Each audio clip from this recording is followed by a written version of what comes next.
Jom seminit belajar faraid. Assalamualaikum warahmatullahi wabarakatuh. Tuan-tuan mati Allah Subhanahu wa taala sekalian, kalau seorang bayi meninggal dunia dan adakah harta pusakanya wajib difaraidkan?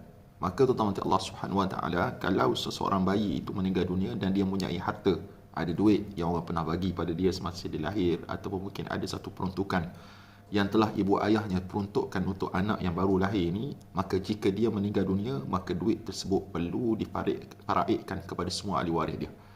Dan waris yang paling utama ketika mana seorang bayi ni meninggal dunia, yang pertama tengok ada mak ayah tak lagi. Kalau ada mak ayah, maka lihat adik-beradiknya ada berapa orang.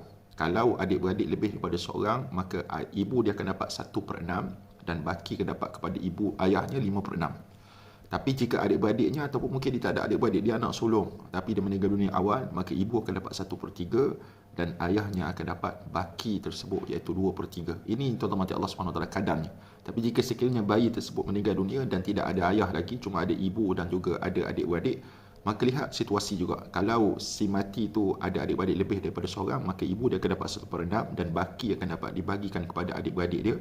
Tapi jika sekiranya si mati tidak ada adik-beradik kecuali ibu dia, maka yang akan dapat nombor 1 ibunya akan dapat 1/3, maka baki lagi akan dapat kepada iaitu pakcik dia, iaitu adik-beradik lelaki ayah dia.